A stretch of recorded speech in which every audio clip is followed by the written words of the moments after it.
hit that recording button. Hey, hi, hello. It's been like 2 weeks? Week and a half? I don't remember. Time's an illusion, etc., etc. No, I got unpleasantly sick.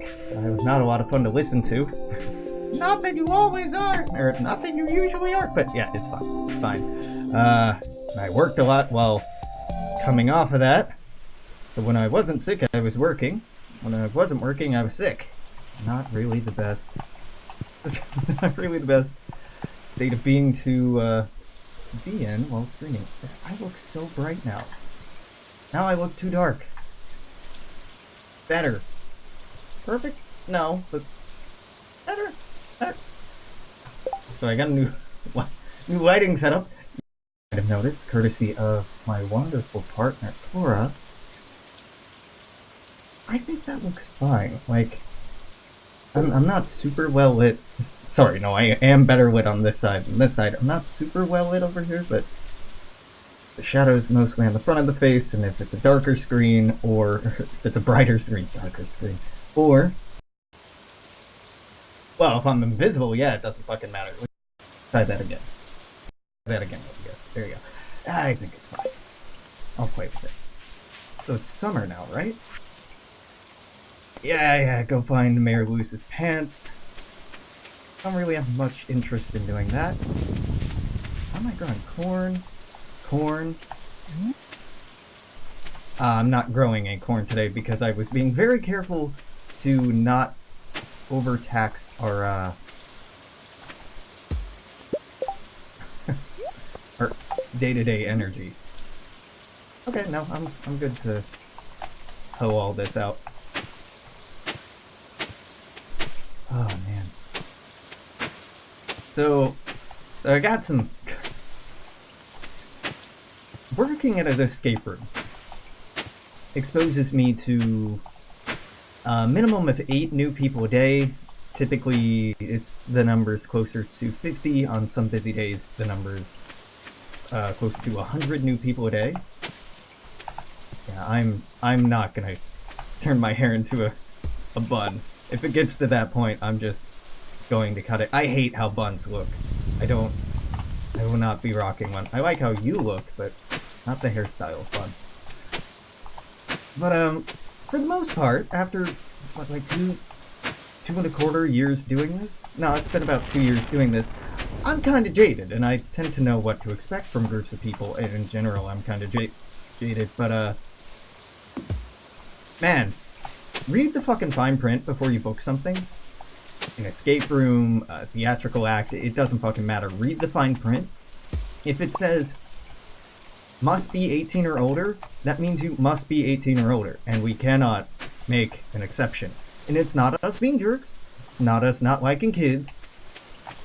I mean, I don't, but it's not that. The reason that's a limitation is a lot of escape rooms, ours included, typically feature, like, being able to book the room even if you don't have the maximum or full number of players. Like 8 players for an 8-person room.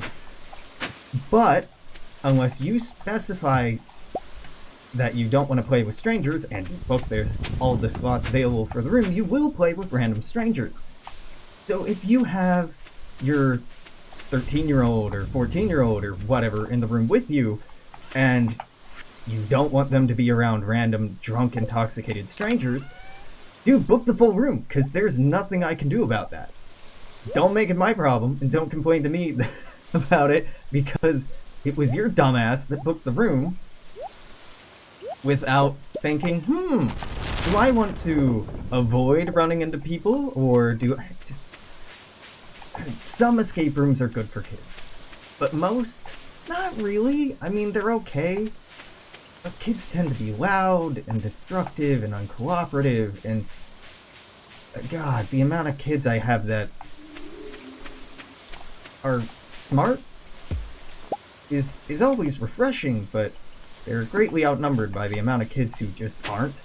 And I know every fucking parent out there thinks that their kid is a special little genius, or is bright for their age, or mature for their age. Holy shit, the amount of people I've had, oh no, these 14-year-olds are mature for their age. No, they're not. Ma'am, no they're not, they're 14. Ain't no 14-year-old anywhere remotely near mature. And then those same 14-year-olds are screaming and panicking based off of nothing, just scaring themselves. And Mom, they're real mature. First and foremost, if you're booking a game for kids, make a private booking. Even if you have a small group, I know it's more expensive that way, but make a private booking. It'll make you more comfortable, it'll make the kids more comfortable, it will make the staff much more comfortable. You don't like having your kids around random strangers who may or may not be intoxicated. The staff at the games don't like those situations either, so just book the entire slot and avoid that ever happening. Even if you accidentally end up with nice strangers, you still don't want to run that risk. Not really. Escape rooms are sort of analogous to going to a theme park. Would you let your kid ride with a random stranger on a roller coaster? Would you just throw your kids in line with a bunch of drunk college students? If not, book the room privately. If yes, man, maybe rethink your parenting style? A little bit of protectionism is probably good. If you want help in an escape room, and this is anyone, if you're wanting a hint, now every room handles this differently, every company handles this differently, but generally speaking, whistling at the camera or snapping your fingers or demanding a hint is a good way to make sure you don't get any fucking help. In the same way that if you're at a restaurant and you want attention from your waiter or waitress, you don't snap or whistle at them or do any of... you don't yell out service. If you do, they might respond, but you're an asshole. You should not be doing that. So, treat your escape room staff at least as well as you would treat a waiter or a bartender. Because just like a bartender is in charge of how good or bad your drink is, or if it's spiked, or made with cheap alcohol, and just in the way that your waiter is responsible for the quality of your food, yeah, no, they probably snap and whistle at waiters too. Now, I sincerely hope that waiters treat them worse than I did. I just won't hint you. If you ask for a hint, and you were told specifically in the introductory bit that you don't ask for hints at our game, every time you ask for a hint, it's gonna be another minute or 5 minutes before you get a hint. And I'm not doing it to be petty, it's a little bit to be petty, but a large part of it is just like, nah, I'm not rewarding you for treating people badly. If you're told specifically not to play with the lights in the room, don't fucking play with the lights in the room. It's really easy to be good in an escape room. It's really easy. Listen to the instructions, ask questions if you have them, communicate with your team, be gentle, or at least use finesse when interacting with everything in the room. Don't yell at each other. Don't get mad. Don't get impatient.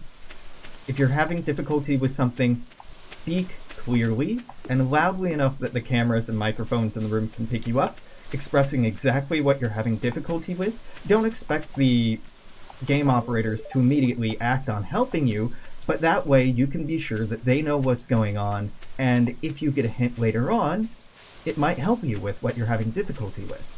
Being quiet about what you're having trouble with, and then getting mad at the end of the game that nobody helped you or nobody gave you a hint, fuck you. Just like in any other walk of life, if you need help, ask for it. Don't expect help and then get mad when you don't get it. No one is psychic. Well, no one I know is psychic. No one can read your mind. The basis of all human interaction is good, consistent, clear communication. Or healthy interaction, anyway. Talking about, the basis of all warfare is deception, right? So unless you are walking into the room with the intention of warring with the staff, or warring with whoever the fuck you're playing with or against, you are not ever playing against the room staff. We are playing with you and for you, and bending over backwards to try to make you better at it. Yeah. It's not hard. You don't have to be good at puzzles.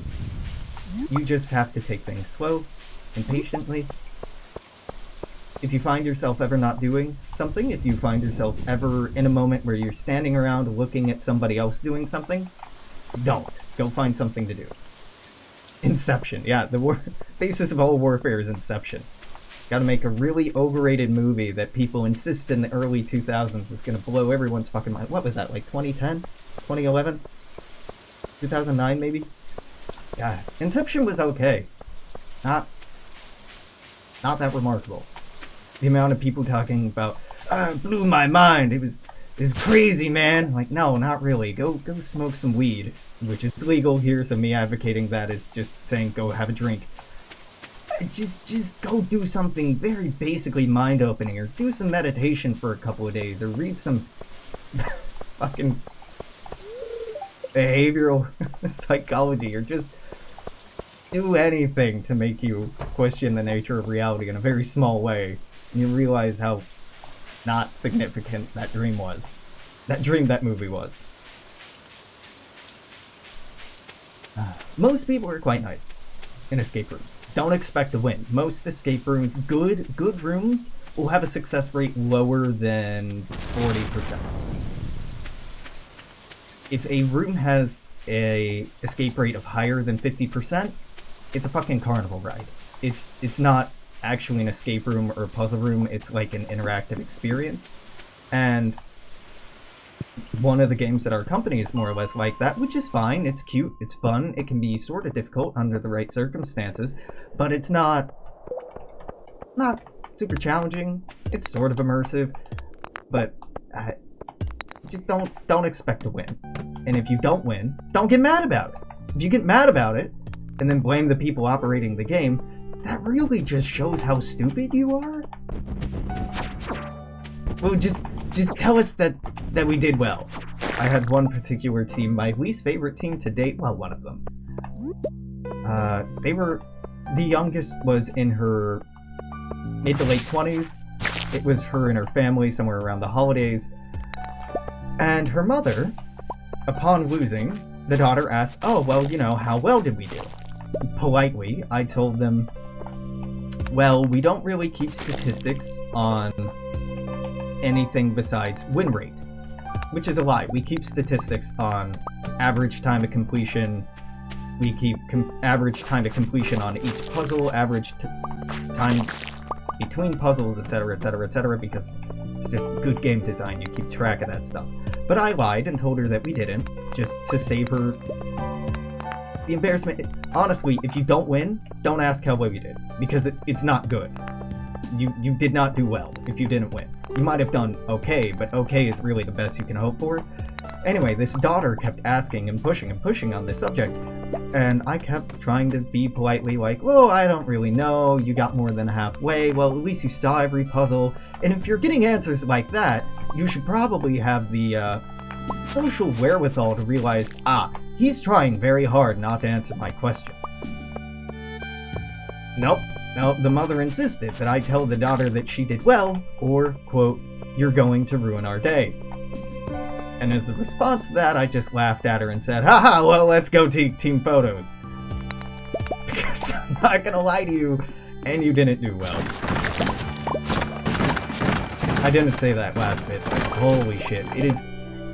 I tend to be a pretty calm, even-mannered person, but if you're bad at something and want me to tell you that you're good at it, I'm not gonna fucking lie to you. Or at least I will not enjoy lying to you. Yeah, it's 10:20. Can we get much deeper? Can we get much deeper? Oh, that ended up... Ghostbusters? I was trying to go for can we get much higher, but that didn't come out right at all. If you break something in an escape room, dude, just tell the camera. Tell the camera, clearly, calmly, what happened. Don't try to hide it. If you try to hide it, we will find out. And we will get upset with you. And we might punish you a little bit.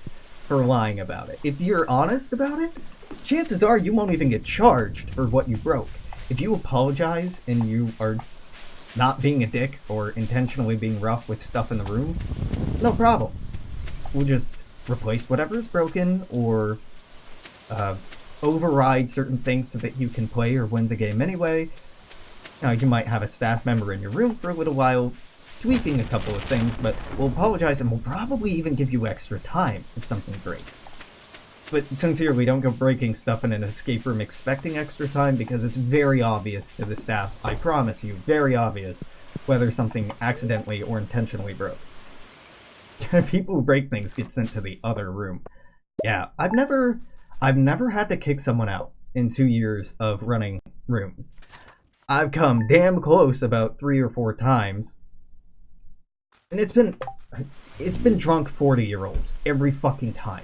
The worst demographic are not drunk teenagers, are not drunk college students.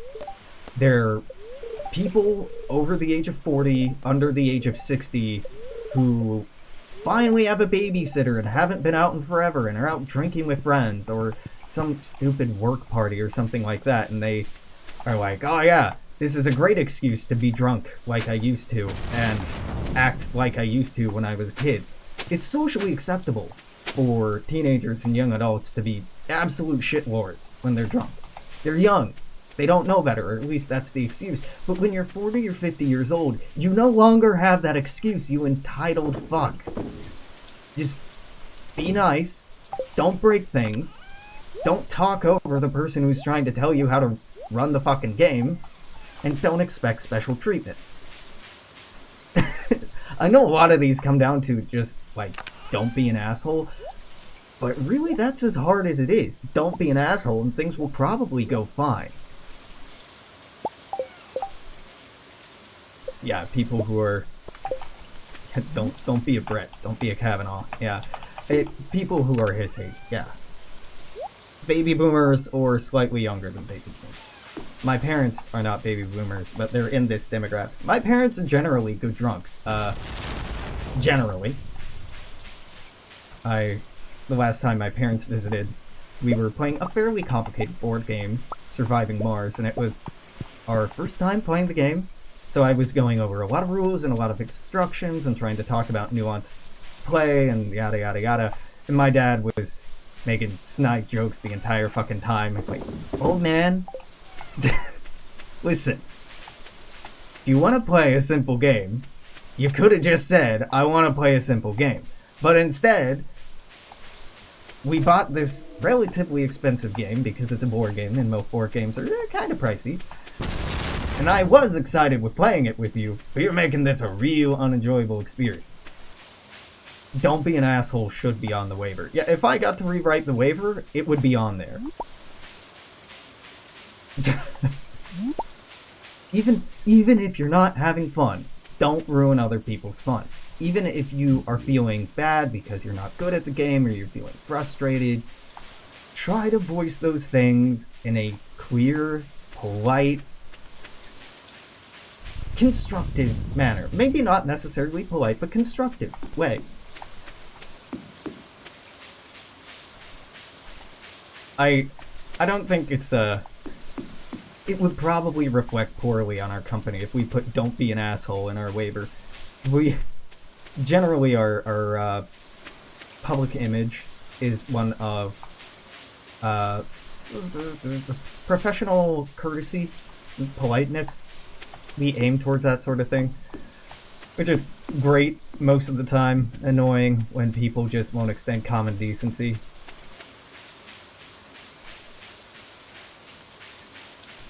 But yeah, it's always the 40 to 60-year-olds are the most destructive groups. A bunch of drunk women in for a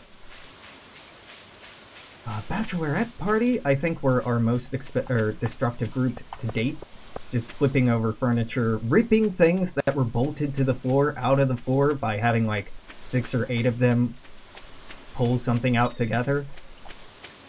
How fucking stupid do you have to be when you sign a waiver saying you will not break anything and then proceed to break things in the room? What are you doing, dumbass? What are you doing? Also, read the fucking waiver. Just read the fucking waiver. I don't read the terms of agreement on most software or games that I use. If I'm being honest. I think only like 5 to 8% of the population actually do. Very small percentage.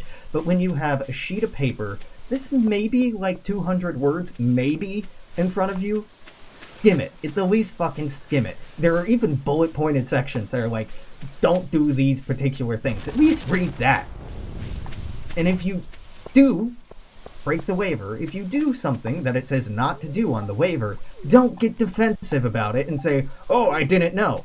Well, your dumbass signed a legal document indicating that you did know, that you knowingly signed a document consenting to the terms of service.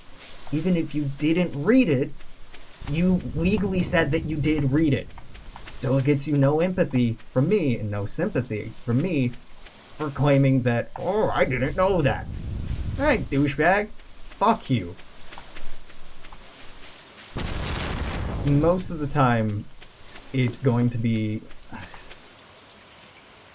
the demographic. I don't have a good word to classify this group of people, 40 to 60-year-olds. But they're also the ones who try to sneak alcohol into the room, or make a lot of less appropriate jokes, or just like shitty to each other, don't communicate clearly, get mad when they lose or don't understand something. People can complain, and by people I mean older generations, complain about baby boomers wanting participation trophies. It ain't baby boomers. Baby boomers. Millennials tend to be fucking great. Millennials are, for the most part, the easiest people we get. They can be drunk, or high, or a little snobby sometimes, but for the most part, most people are pretty good. Pretty fucking easy. It's their parents that cause problems. It's their parents that are like, oh, we got a babysitter tonight, and Sharon and I haven't been drunk in 23 years, but we're gonna drink like we were 16 again. Like, how about you don't? How about you don't, Steve? How about you just show some common decency and don't make somebody else deal with your drunk ass who doesn't work at a bar or a club. It would be totally different if the social contract for this space was that it was expected for you to be drunk. But again, read the terms of service. We can actually kick you out if we expect you being intoxicated. Personally, I don't, because, you know, I ain't a snitch. But come on, don't do that. Don't break the rules and then expect to be let go. That's probably the most outrageous thing about it. Alright, there's a fucking staircase in here and I just don't see it. I'm a blind man. Can I turn the brightness up on here? Tell you what. Medium lighting quality? Wait, you can turn lighting quality up? Son of a bitch. I'm not gonna... I don't see it. Oh, no, I'm walking against it. I found it. There we go.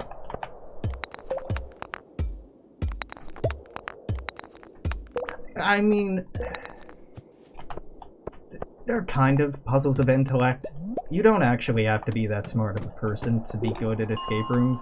In the same way that IQ tests are a really bad way to gauge somebody's intellect.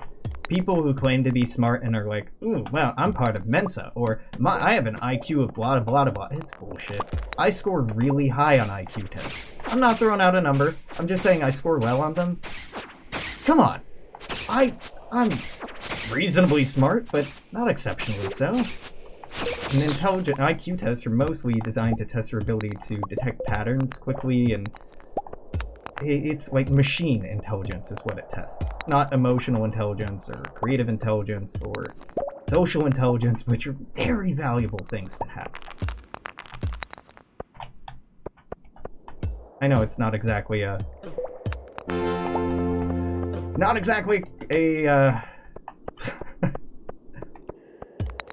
edgy or new thing to say, like, IQ tests aren't really that valid, but they're not.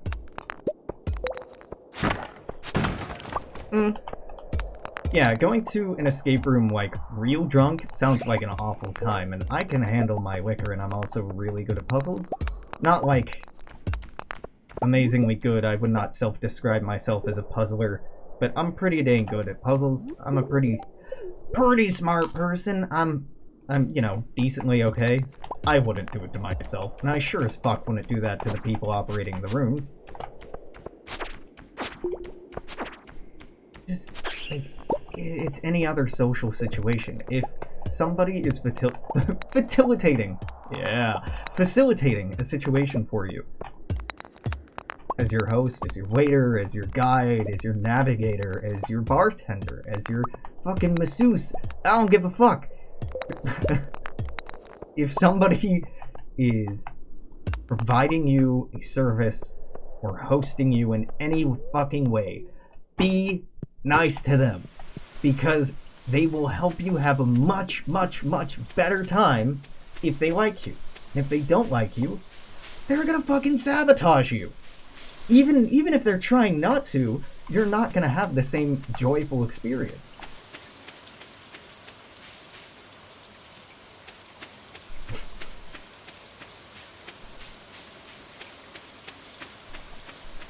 I had one group this last week that I do a lot of hand gestures when I'm speaking.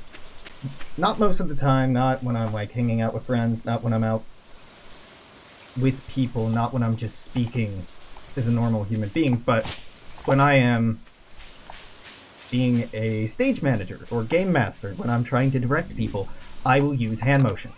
In the same way that an airline attendant, is that the correct terminology to use for them? A steward or stewardess? Steward and stewardess are gendered, so it's probably attendant? I hope that's the correct terminology. If it isn't, I apologize. In the same way that they will use their hands to direct people. These got hit by lightning. Please don't hit the ancient fruit. Flight attendant, yeah. It's just, it's a speaking technique, right? It's the same reason why on fucking TED Talks you see people making hand motions for like every third word or fourth word, just like that, just like what I just did. It's not because the hands actually relay anything, he says, hitting the camera, or hitting the mic stand. Hitting the camera. No, that's a camera, this is a mic stand. It's,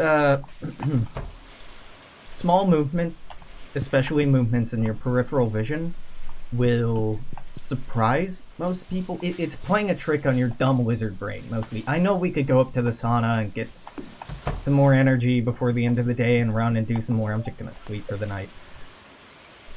It's a trick to scare your dumb animal brain into paying attention. Because after about 2 to 3 minutes of somebody talking, and sometimes even less, most people lose attention for at least 10 to 20 seconds of it. Most people. So that's what the hand gestures are for. It's not like it's adding much to the conversation, though it can, because hands have context. Hand gestures have different contexts depending on the society in which you live, and yada yada yada. Oh, the traveling merchants of town. Cool. But what it does is just make movement that your eye will track, and because your eye is tracking the movement, you are paying better attention, and it makes it easier for you to listen. It's the same way that a teacher will walk around the room to try to keep students uneasy. Not because they're sadists, sometimes they are, but to hold attention. In a way, it's for both of your benefit. It's for the teacher's benefit or instructor's benefit, because they don't have to fucking repeat things, and they know that you won't be breaking any rules or anything, and it's for your benefit to help you learn more effectively.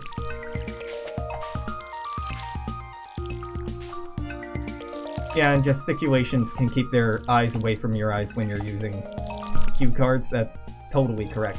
So in college, I took speaking classes, public speaking classes, communication courses, that sort of thing, because it's an easy fucking credit, for one, if I'm being honest. It's an easy credit. And for two, you know, they're useful skills. Useful skills that I was already pretty good at, I have never used cue cards while giving a speech. Never. I have never wanted to use cue cards, and I got points deducted because I refused to make cue cards. Like, Alex, for the purposes of this class, we're using cue cards. I'm like, nah, ain't nothing charismatic about, like, well, if you allow me to just flip through these cards. No, not unless you are on a talk show and in a very flamboyant fashion are you just throwing random cards around. Nah. Really? Public speaking was insanely easy. I phoned it in for so much of that. People loved me in it. It was great. I'm like, wow, that was really good. You're really natural at this. Like, yeah, man, you're just talking to people. Just don't panic. You're just talking at people. Even if it's a big group of people, fuck them.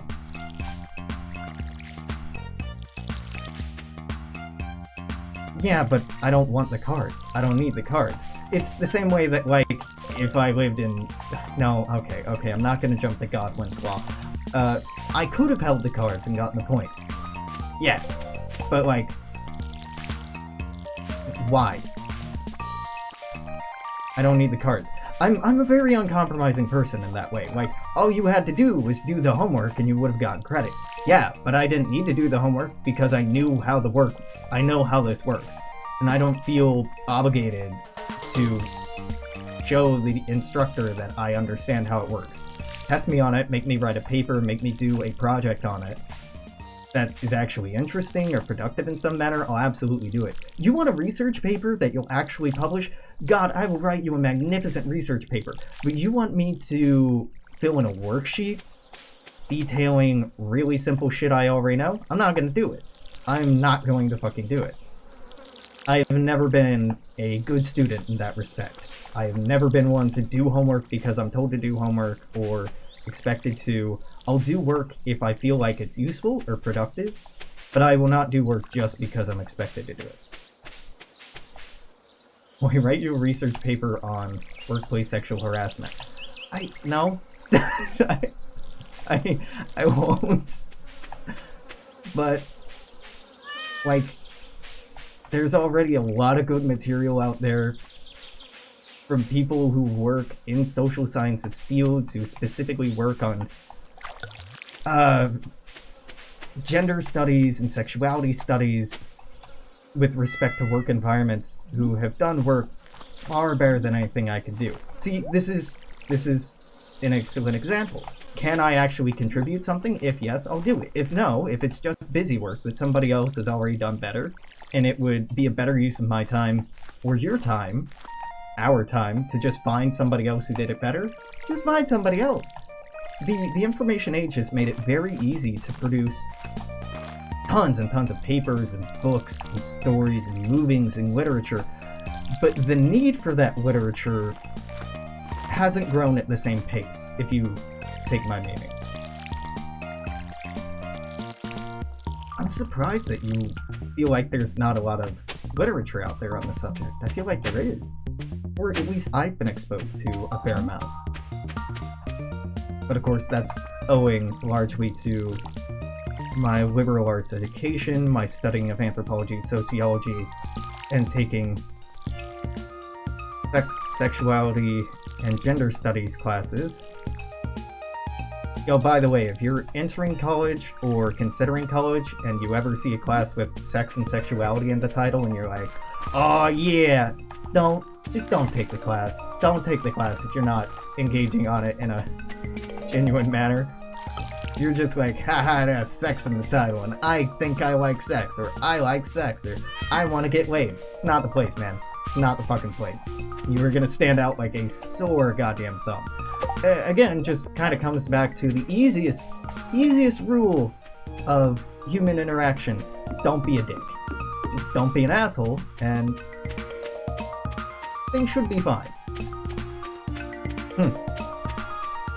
I mean, yeah, to be fair, a lot of it is in academic circles or sociology circles, the stuff I was exposed to. I mean, I know that there's a lot of self-published material out there by small comic artists. Can we go in the men's room? You can't go in there! Gotta really enforce that gender binary. Needlessly enforcing stupid binaries. I can romance anyone in the game, but God forbid I use whatever bathroom I want to. Dumb. I think walking through the men's locker room is slightly faster? Why do I think that? That may or may not be true. One of these is slightly faster than the other one, even though the models are very, very close.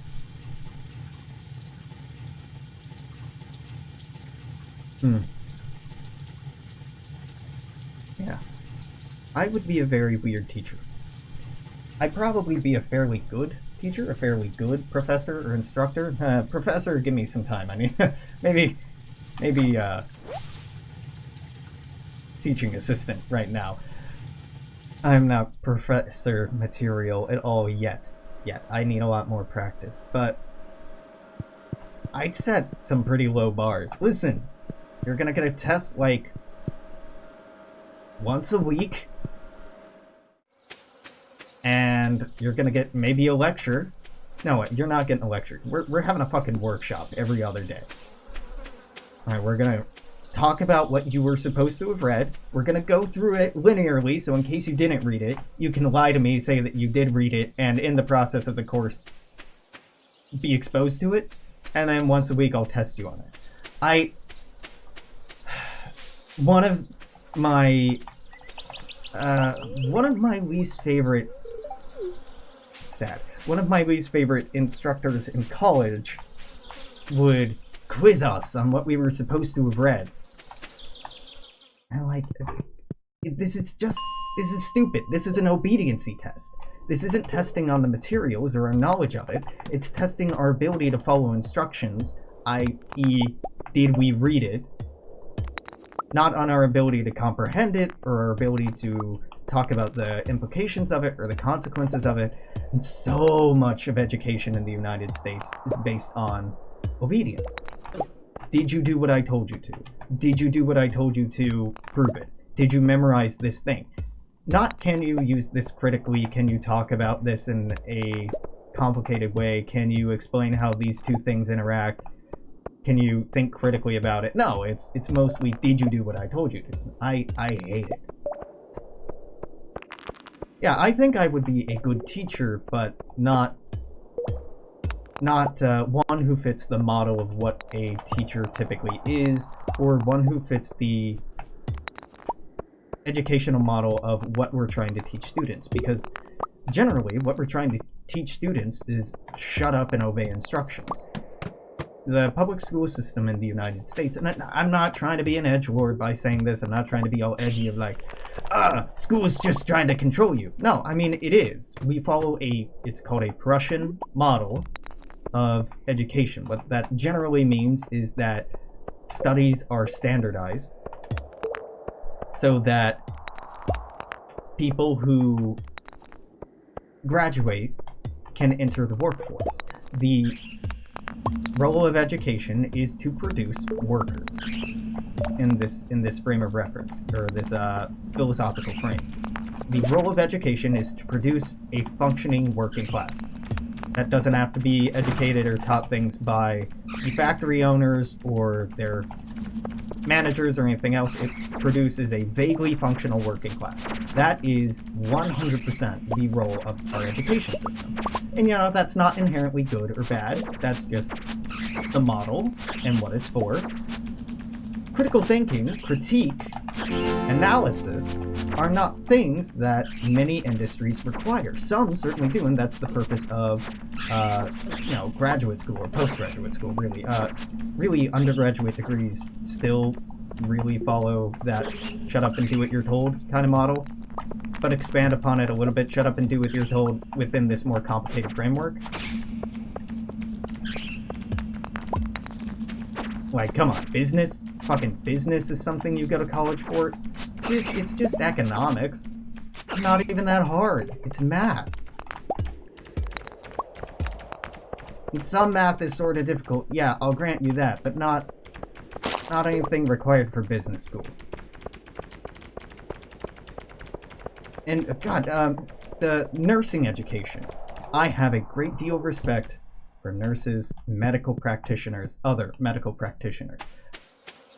But nursing school, a lot of it, it's just like, hey, do what you're told and give us some free labor. It's not even free labor. You're paying the school to let you work as a student nurse. Like, you're paying to be a labor force. It's, yeah.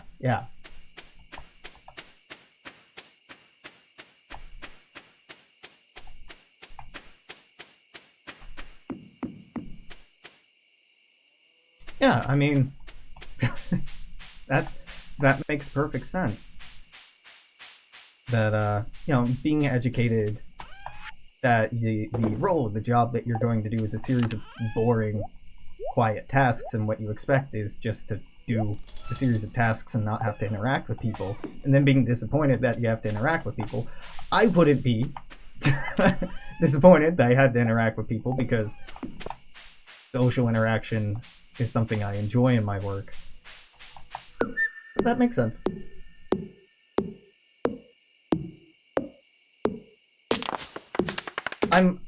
It really depends on the institution you go to. I'm gonna call out Prescott College in tiny little Prescott, Arizona, is being amazing.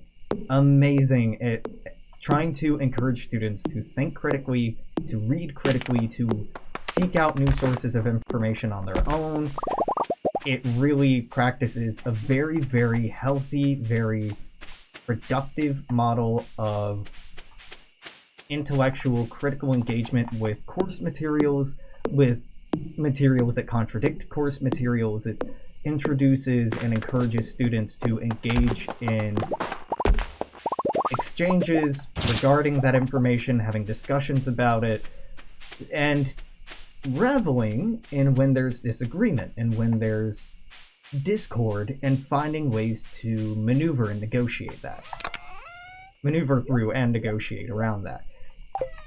In no other school have I been to has anything like that been the case. Elmira College was a fucking horrible place to go, and I would not wish that on anyone. No, I haven't started to rebuild the community center. I haven't played this since the last time you were here.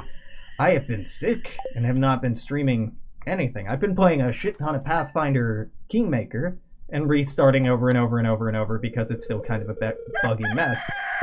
I haven't been streaming shit. I'm there now. And there's worse things than just having the flu, I guess. I guess it was the flu. Just cold-like symptoms. And playing a role-playing game that just came out. It was pretty enjoyable. God bless the Pathfinder devs. They're trying real hard to make the game more playable, but every time they hotfix something, they keep on introducing new problems. Like, the most recent bug, which is why I'm not playing tonight, actually they might have fixed it by now, was if you had an item equipped that had a magical effect, every time you would quick save and reload the game, that magical effect would be doubled. So, in some ways it's like, oh cool, my character becomes an overpowered god. But on the other hand, I don't want my characters to be overpowered gods. The challenge is the entire fun of the game.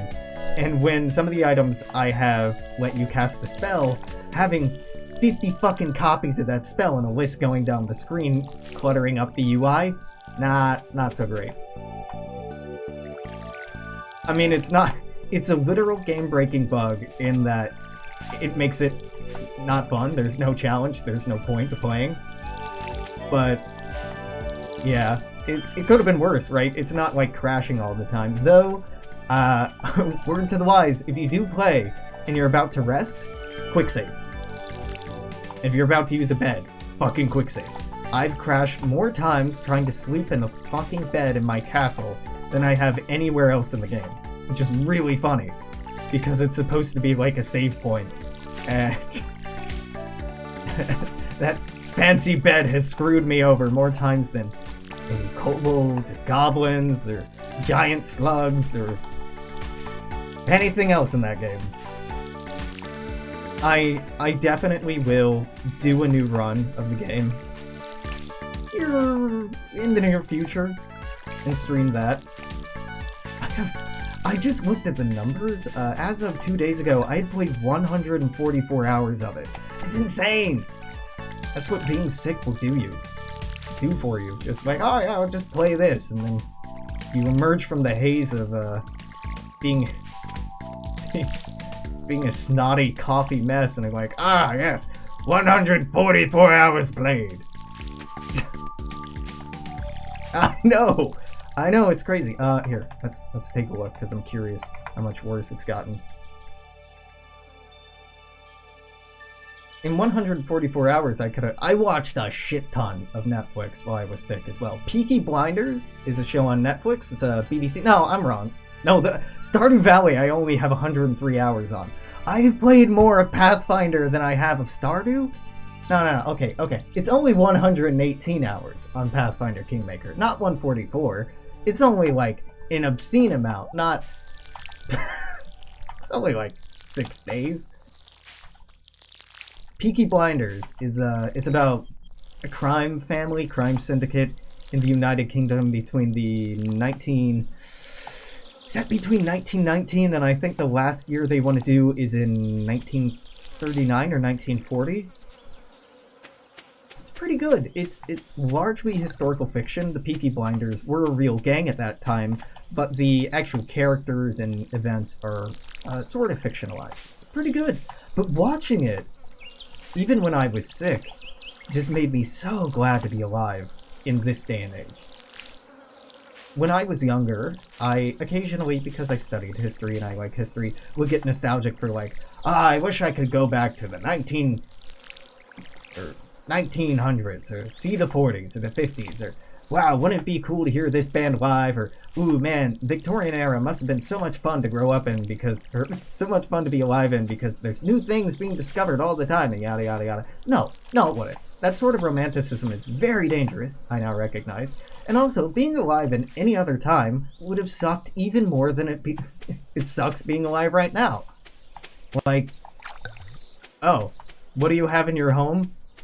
A shitty bed, a writing table, fucking peeling paint on all the walls, have to throw your piss out the window every day? Nah man, that's horrible. That is not a past to long after. That is a past to run very far away from. Yeah, we did get a new member of the Supreme Court who's a big crybaby and probably a rapist. Good shit. God bless America. We're falling apart.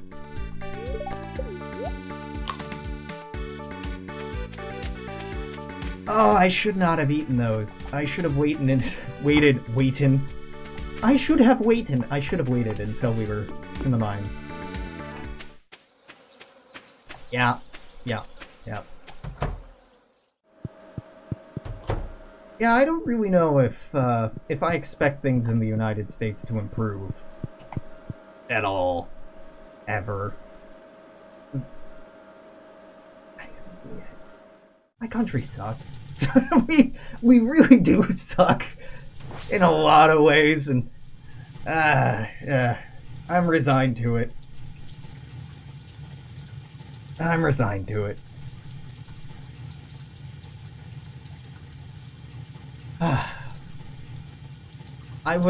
I honestly didn't believe there was much of a chance that he wouldn't become Supreme Court Justice. The Republicans are very entrenched in just trying to act like they have control and that they agree and that they aren't just in it for selfish, petty reasons, and take a shot every time you fuck up. Yeah. You know, I tried that. I tried taking a shot every time I fucked up. No, I didn't.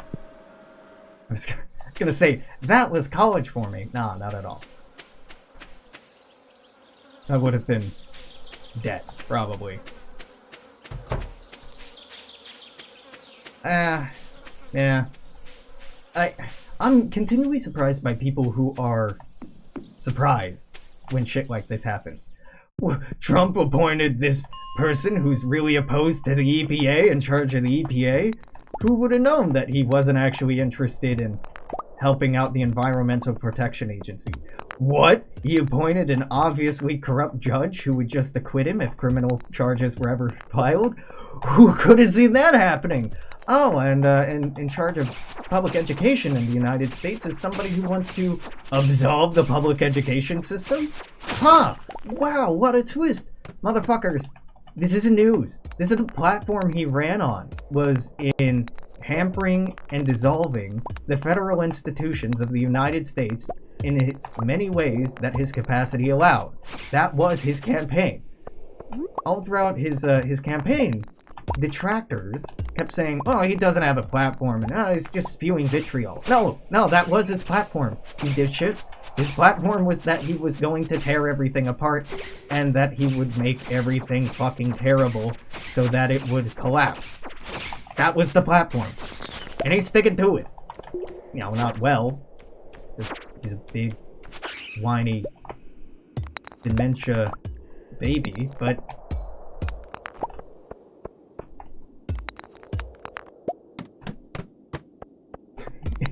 yeah, I mean, I get the outrage, but fuck, like, just protesting or voting or saying, I'm so mad about something, isn't gonna change anything. And, you know, we talk a lot about, like, when this happened in this country had a civil war.